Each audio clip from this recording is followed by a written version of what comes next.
السلام عليكم ورحمة الله وبركاته. معكم أيوب مخيمش، مواطن مغربي حامل البطاقة الوطنية. تعرضت لواحد الاعتداء يوم 31 شهر 8 من طرف الأمن بميناء طنطان. استهدفت لما نعرف علاش. السيد كنت واقف أنا كنتسنى واحد صاحبي، كاين تسلط عليا واحد ضابط، دفعني قال لي حيد من هنا، حيد من هون. قلت له انا كنحاني واحد السيد صاحبي، هو يسبني، سب لي امي. قلت له ما تسب لي امي. اللحظه اللي قلت له ما تسب لي امي هو شناخني بدا كيضرب فيا، ما عرفتش شنو السبب. بدا كيضرب واحد شويه، جا واحد جوج شرطيين معاه، واحد لاح عليا قجني، واحد لاح لي المينوط طيحوني قجوني حتى طحت. واحد شويه نط بداو كيضربو، كنقول لهم بغيت نعرف علاش كنوكل انا في هاد العصا هادي، مالي شنو داير انايا باش نوكل هاد العصا هادي. تعرضت للضرب، راه عيني كانت عيني ودني كاع كيف العصا، جا الاثر ديال القج. راهي التصويره تصاور عندي. مهم انا بحري، راه الدفتر البحري ديالي، انا راني بحري وكنزاول المهنه ديال البيع والشراء في السمك. المهم كندخل المرسى كل مره والحمد لله ما كيخصنا خير، كنكسبو مكسب ديالنا الحلال. نهار 31 ما عرفتش بحالاش تعرضت للاعتداء، راهي اثر ديال بروتكان ديالهم. انا بغيت نعرف هاد السبب علاش تقطعوا لي لباسي فوق جلدي ونشبع ضرب والاعتداء الجسدي والسب والشتم. راهي لابيلانس فاش هزتني، التصويره ديال لابيلانس فاش هزتني،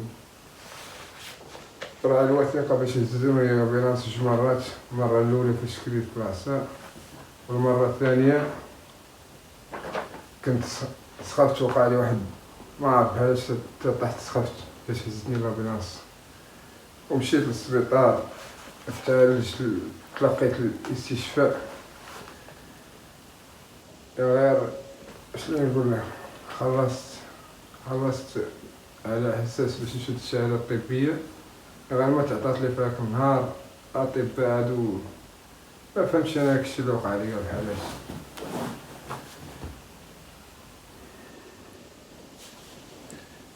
المهم الشكايه ديالي راه درتها، حطيت عند وكيل الملك، السيد وكيل الملك، حطيت عند السيد وكيل الملك بمدينه طنطان. هاد الشكايه ديالي، هاد الاعتداء، بغيت نعرف انا السبب ديال هاد العصا. انا كمواطن مغربي كنحسب راسي من الشعب نتعرض لهاد الضرب والجرح والسب والشتم والتهديد بالاغتصاب من طرف هاد المشتكى بهم. بغيت نعرف شنو السبب. يوم كامل، يوم 31 نهار كامل من سابق العصر الى الليل انا كنوكل في الدق. شنو السبب هذا؟ والهاتف ديالي راه دريك عندهم، تم اخذ الهاتف ديالي بدون سند قانوني وترخيص. راه خصهم باش يدوا لي تليفوني من جيبي ويدوا لي تليفوني ويتعداو عليا بهذا الاعتداء كامل. بغيت نعرف شنو السبب. انا من بعد هذا الاعتداء اللي تعرضت ليه، انا نزلت شديت شهادة طبية فيها 20 يوم، وانا مازلت نستعمل العكاز لحد الساعة، وكراعي مازال كتوجعني، مازال عندي شي اضرار في الراس باثر الضرب اللي تعرضت ليه من طرف الناس هادو. الضرب على مستوى الراس والعنق، راهي اثار ديال القج، راهو النفس، راهو الثوني اللي لابس هو هذا، راهو كاملو تقطع عليا الثوني هذا كامل. هذا يوم 31 في شهر 80. نفس التوني.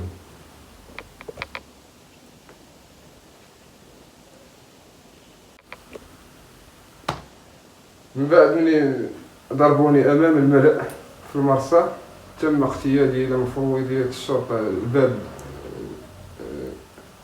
تم اغتيالي الى مفوضية الشرطة اللي عند الباب ديال المرصى، وديك الساعة ما بقيتش عاقل، هزوني فيك زدت نعقل فيك اصطفيت ديال القوات المساعدة بحضور عون السلطة الشيخ ديال الميناء. طلعوني فيك اصطفيت. منين دخلت المفوضية ديال الشرطة كلشي كيضرب، ومضيت واحد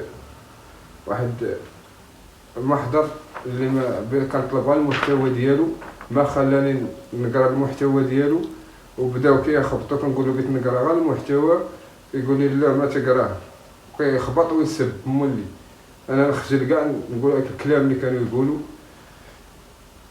ايوا لا اله الا الله محمد رسول الله. وكان طالب من الجهات المعنيه والناس المسؤوله تقبض لي حقي من هاد الناس، ولا اله الا الله محمد رسول الله. وتعزيه خالصه من القلب الخالص للناس اللي ماتوا، الاقارب ديالهم والاهل ديالهم في الزلزال. لا اله الا الله، قدر الله ما شاء فعل. الله يعوضهم مساكن غير المساكن اللي سكنوا فيها، ونتمناهم الله يعود المغرب ديالنا افضل، وبلادنا تعود زينه. الحمد لله والشكر لله، مولانا كبير. نسيتي اهم